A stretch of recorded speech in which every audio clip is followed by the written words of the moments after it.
For residents of Lake Erie, South Bass Island, Put-in-Bay, Ohio, we often heard talk about World War II prisoners of war that were housed at Camp Perry in the Port Clinton area. So I began to explore these rumors and discovered that Camp Perry and its branch camps housed over 6,000 prisoners of war during World War II. My research led to a book and now a documentary that focuses on Italian and German prisoners of war that were stationed at Camp Perry and its branch camps. I found that the prisoners of war were meeting the labor shortages in the area farms and private industries. So now let us view and listen to a little-known piece of Ohio history. Enjoy the documentary, Dr. Jim Van Kuren. Here come the unanticipated prisoners of war to Camp Perry near Port Clinton. First, the Italians started to arrive in October 1943, where they were given the opportunity to sign an agreement obligating them to change their allegiance to the American pursuit of the German army. Next, the Germans started to arrive in June 1944 with hardcore Nazis making every effort to control their fellow prisoners under the radar of American officers. In November 1944, the Germans became the sole occupiers of Camp Perry and its branch camps, with the Italians being transferred to the Rossford Ordnance Depot in Toledo and the Erie Proving Ground adjacent to Camp Perry.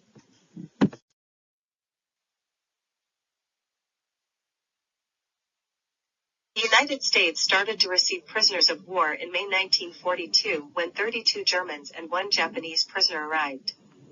By May 1945, there were 425,871 prisoners of war housed in 511 base camps and 175 branch camps in every state except Montana, Nevada, and North Dakota. The influx of the prisoners of war caught the U.S. military officials unprepared to accommodate the number of inmates.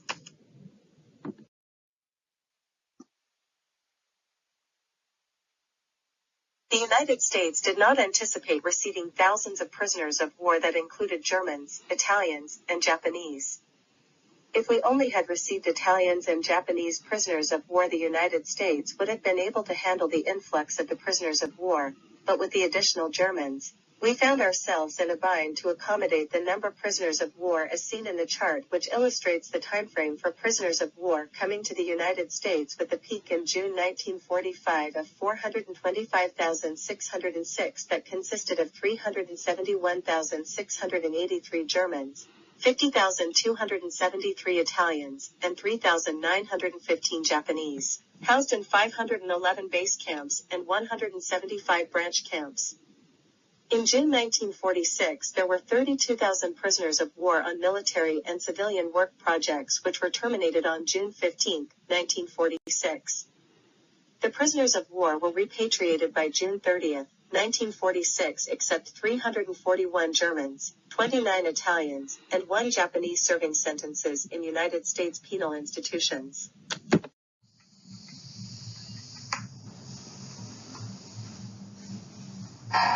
In the latter days of World War II, the Allies were racking up victories.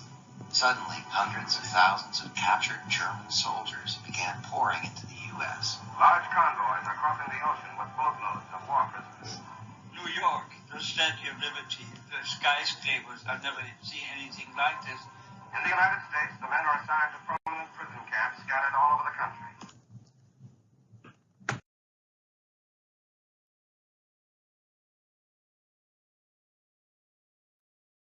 Commissioned officers in accordance with the Geneva Convention, did not have to work and received $20 to $40 per month based on rank. Enlisted prisoners of war received $3 per month plus worked 8 hours a day. Selected. When the prisoners of war reached the United States, they would undergo a rigid interrogation and review process before they were sent to their permanent prisoner of war camp. The United States Army followed the guidelines of the Provost Marshal General Office as to where the prisoners of war were to be sent based on nationality, type of prisoner, and camp. Once the German prisoners of war reached the United States, they were processed, not only being interrogated, but through a sequence of steps as seen in the photo, which shows an Iron Cross, second class, being removed from a prisoner's blouse, since the prisoners of war were allowed to retain their medals but not to display them, and the following photo shows German officers in line receiving their medals.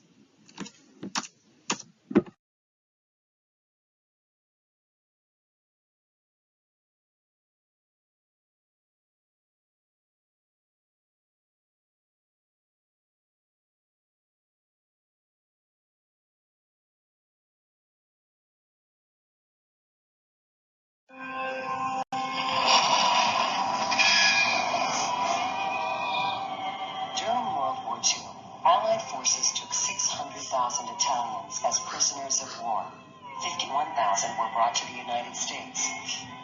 When we left there, we don't know where we were going. We only saw America when we arrived. I saw America and said, this is another world. They were only young men when the war made them soldiers. They left their homes and their families behind, never imagining the future that awaited them. You know me, of course, but America gave you free. Well, I had volunteered for the Africa Corps, which was a better chance than going to Russia. I was sent to Tunisia, which was a former French colony. See, I was drafted in the Army to be a guard. That's what we were trained for from the time I went in till they busted us up. The Geneva Convention states that the prisoners that were here, which were non-commissioned officers and enlisted men, could work on non-war related projects, which meant that they could work in the agricultural fields or the lumber industry or the rice fields. Morning wake up was probably around 7, and probably breakfast at 8. Of course, we were assigned to work details. And so at 8 o'clock, for a while I worked on farms. They would work, and I believe they drawed something like 80 cents a day. I don't think they drawed it money, but they drawed it in slips where they could spend it and buy stuff. On their days off or when they weren't working, they would engage in all sorts of different activities. They started a school where they learned everything from history to English to foreign languages. They would do construction projects and build fountains, create statuary. They had painting classes. They had orchestras here to entertain themselves. And then we go on Nazis. I was in Italy, it was from 14 to 18. And go up, and the Nazi doctrine, Hitler was the leader and all that stuff. But I was not very well liked by ardent Nazis. I spoke enough English to make myself understood. There were orders given what to do. I had to translate. When you're a prisoner of war, you have to make a decision. The power were the guards. And that took me through the whole 4.5 years of prison war camp because I made friends with guards, and by and large, it was always in my favor. I'd say I was lucky to be a prisoner of war guard. We wasn't fighting overseas. When they busted up, see, I went to the infantry. And I don't talk much about that. The layout plans illustrated 9-strand barbed wire fence 9 feet high enclosing the entire encampment, along with 13 guard towers. The accompanying photo shows the main gate of a prisoner of war camp with 2 guards and 2 German prisoners of war.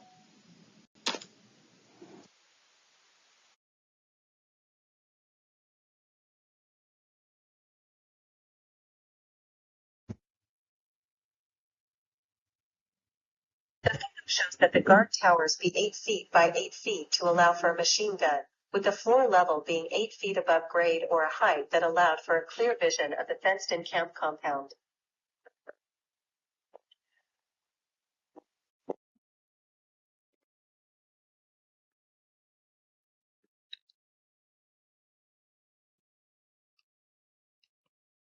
With the advent of V-Day, POWs started to be shipped back home, which meant there would be a gap in man months, and there was concern on how the United States would fill the labor gap with over 400,000 deaths and 1 million wounded or seriously wounded soldiers returning home. Most concern were from the farmers who were losing cheap labor and not knowing how many local men would be returning home and would be able to work.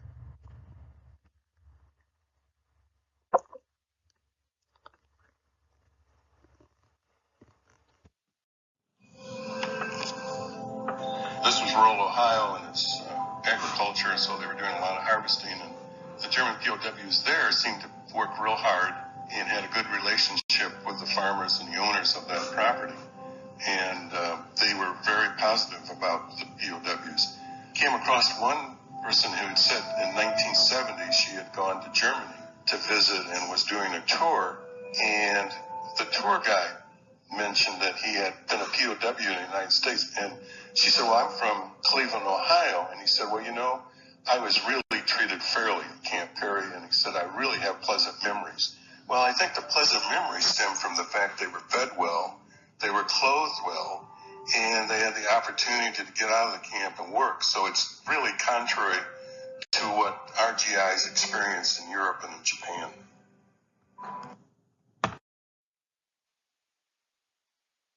Of Lieutenant Colonel E.C. McCormick Jr. and his staff at the base and branch camps was a fine balance of maintaining discipline while providing a positive camp environment, especially when you have two types of prisoners of war, jovial Italians and hardcore Germans. Makeup of Camp Perry originally housed only Italian prisoners of war, where the photo shows that they were moved to the west beyond the central office area, while Germans were housed adjacent to the athletic field, in 27 rows of 12 hutments each with 5 men per hutment with the mess halls, directly to the west of the hutments.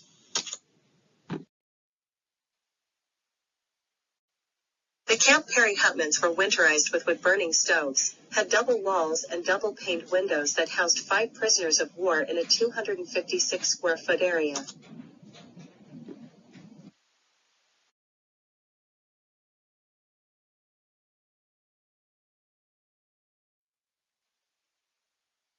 Even though Italian service unit members are those who said that they would aid in the war effort against Germany, they still had go through routine marching exercises that included close order drills and marches with backpacks. The extra privileges granted to the Italian service unit members were revoked for any disciplinary infraction. One activity that the members spent hours in doing was brushing their teeth so that they gleamed like pearls.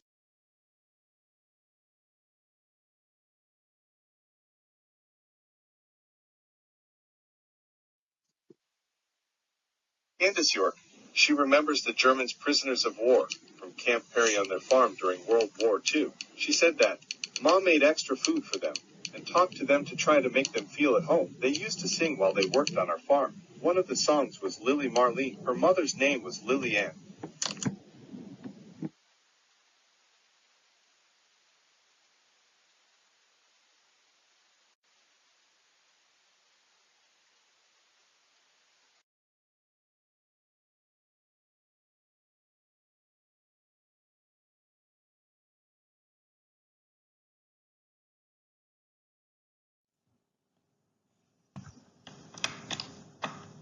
In line with the belief that better international relations can only come through understanding, classes in English language are now being conducted for German prisoners of war at Camp Perry and its branch camps throughout Ohio.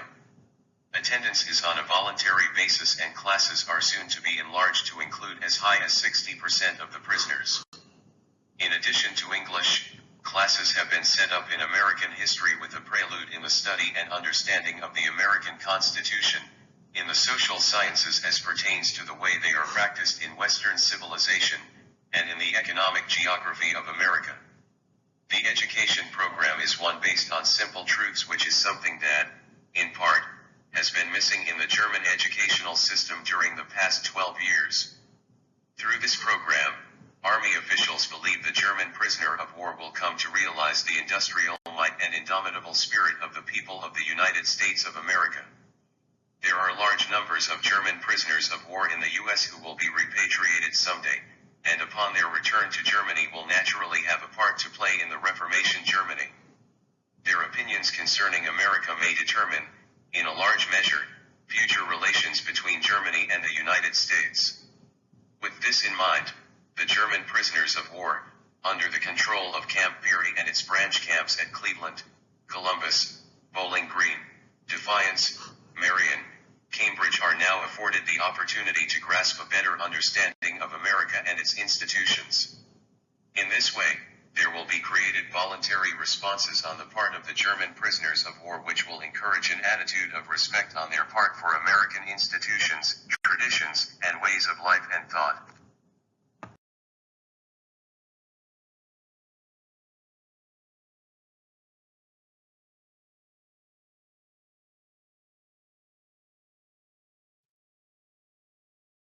Italian POWs drinking pop in a canteen at Camp Perry.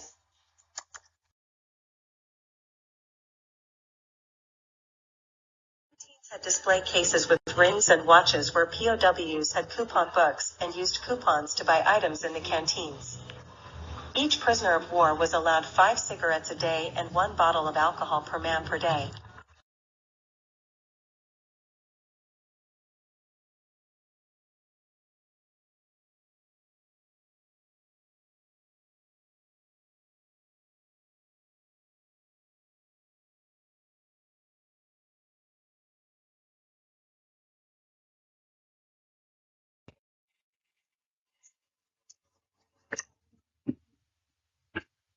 Congressman Alvin Weechel protested the pampering and hero worship of those who killed our boys. It is an insult to the fathers and mothers who gave their sons to the war effort. The War Department is not authorized to use our boys as cannon fodder for the enemy and then make heroes out of the killers.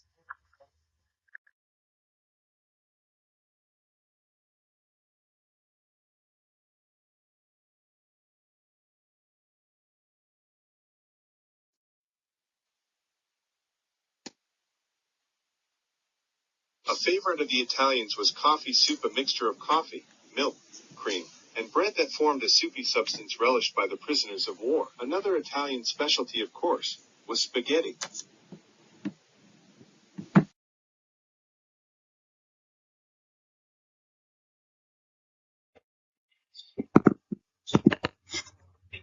It happened that as I was passing two huge ovens, a prisoner baker opened the door of one oven. The smell was something that cannot be described. I got the prisoner to open the door a couple more times, and sensing my pleasure at the aroma, he grinned. In the oven reopened was a huge piece of pastry. Over it the prisoner was sprinkling cinnamon. The cake must have been fully a yard long and 2 feet wide. That Strauss-Kuchen, that prisoner volunteered, smell good, eh? For a fleeting moment I was tempted to remain behind and become a volunteer prisoner, at least until the kuchen was completely baked and sampled, but I did get a taste of.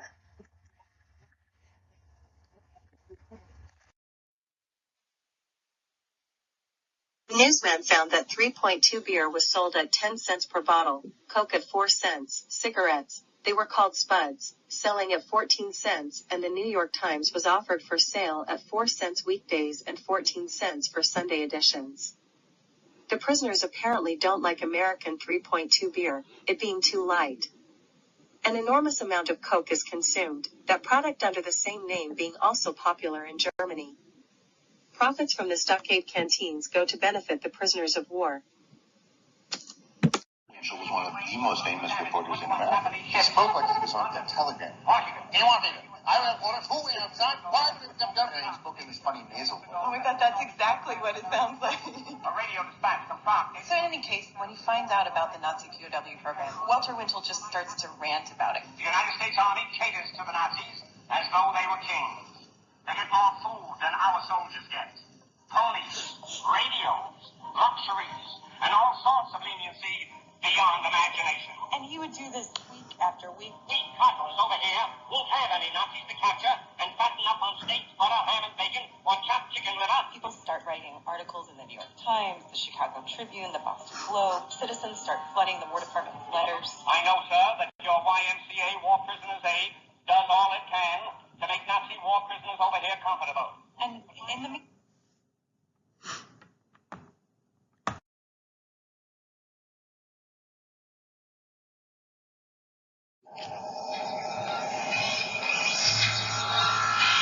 Mail was important for the POWs at Camp Perry, connect with their relatives and family back home. They were always looking forward to mail and sending and receiving it. The POWs at Camp Perry were permitted just one letter and one postcard per week. The letter had to be 24 lines on one side and the postcard 9 lines. POWs always looked forward to receiving mail, but they did have some restrictions on kinds of things they could do with their mail. They could not send maps, sketches, or pictures of themselves. They couldn't have any hidden meaning within their language in the letter, and they had to relate to family or business matters. In their correspondence, there could be no objectionable comments.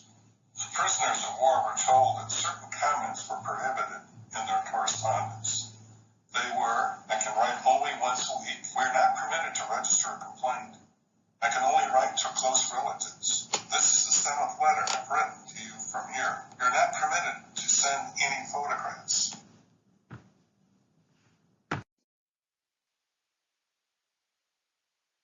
Dear Edna, I can report with great joy that I received mail from you. For the first time, you can certainly imagine at home how happy I was. I regret. I am only able to write a little card, but as soon as possible I will write a letter. A dear note from the month of December. I thank you again. Greetings, Werner.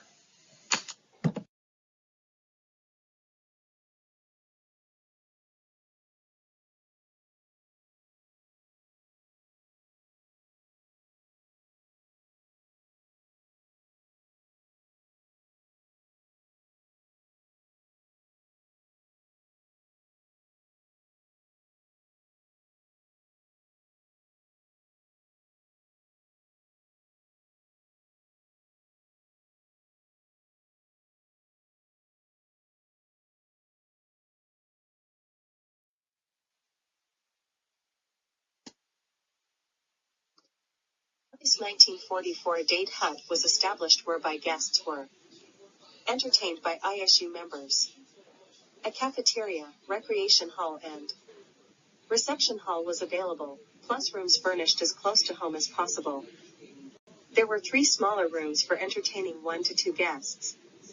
Local girls could use these rooms if they had dates, and parents could use them to visit the girls and their dates.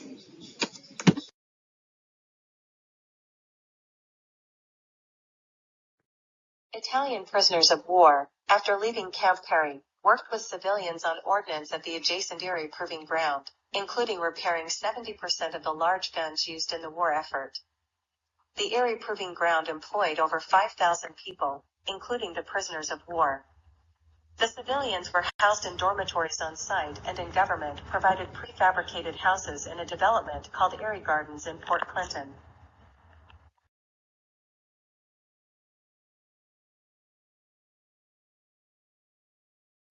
Ohio's base camp was Camp Perry, with branch camps shown in the overview, with 2 hospitals as branch camps and 1 out-of-state branch camp in Fort Wayne, Indiana.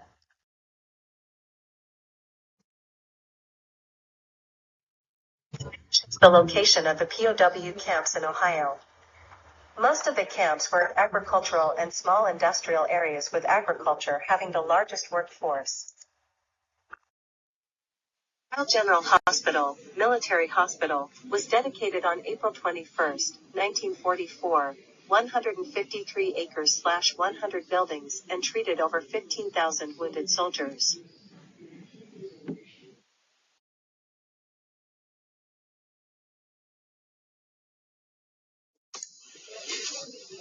On January 19, 1945, a hospital guard shot and killed a German prisoner of war who had threatened him.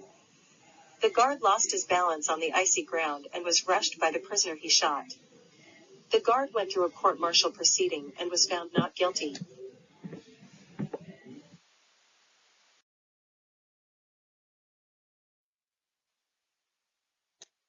General Hospital opened March the 18th, 1943 for general medicine, and was on 255 acres. The focus of the hospital became on orthopedic rehabilitation and the treatment of battle fatigue and shell shock. There were more than 1,400 civilians and military personnel working at the hospital, in addition to the German POWs. The hospital closed on March the 31st, 1946.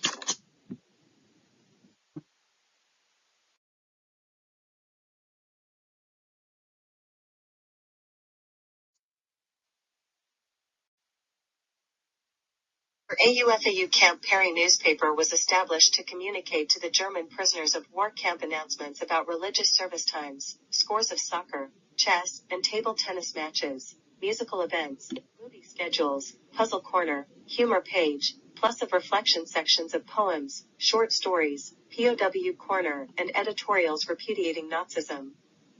The hope was with the re-education program that the repatriated prisoners of war would go home and instill the democratic concepts that they learned in class in the rebuilding of Germany's governmental system.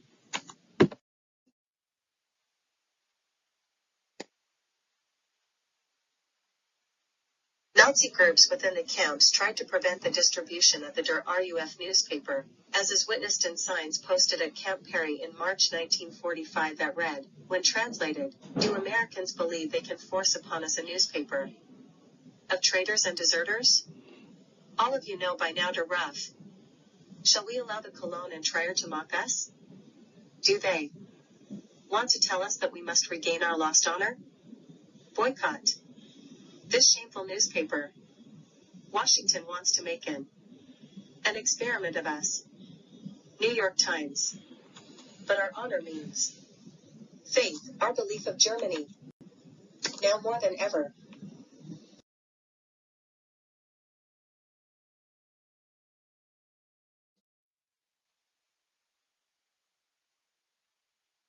The Weimar social regulations, 8-hour work days, labor laws, health, and old age protections rebuilt Germany to be recognized again. It established etc. Yet, for such democratic achievements, some groups had national goals, defense organizations to prove to the world that Germany is not beaten militarily.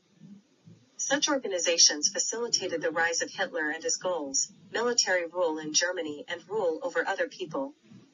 When time comes to reorganize a new Germany, we need to remember who had gotten Germany in the most horrible of all wars. Again, help from other countries to rebuild for the German people, not military goal. Rudolf Jerentrup, Camp Perry. And in the meantime, according to Thomas Sweet, inside the camp, some of these prisoners are starting to get kind of bold. For a couple of nights, they cut out swastikas and took a kite and was flying the kite and had these swastikas in a box underneath the kite with the string down to the ground. And they handed the string to one of the guards and said, "Pull this string." And when they pulled the string, the trap door opened on the gadget they had made, and all these swastikas started falling all over the camp and in Aliceville too, and the townspeople started calling the base mad about that. Add to that, we don't have enough men to guard a lot of these camps, so the prisoners are starting to get more and more control of the camp. The prisoners had the run of the camp. And in some cases, the Nazi hardliners would start to torment the non-Nazis. They would threaten them, they might beat them up. There were even a couple of murders. Who was not a Nazi inside these camps? If you had been drafted, but you weren't ideologically. I see. So the perception that's coming out of these camps is that we've created these hotels on American soil where Nazis can start radicalizing. And people get so mad that there's actually a congressional investigation into the coddling of prisoners of war.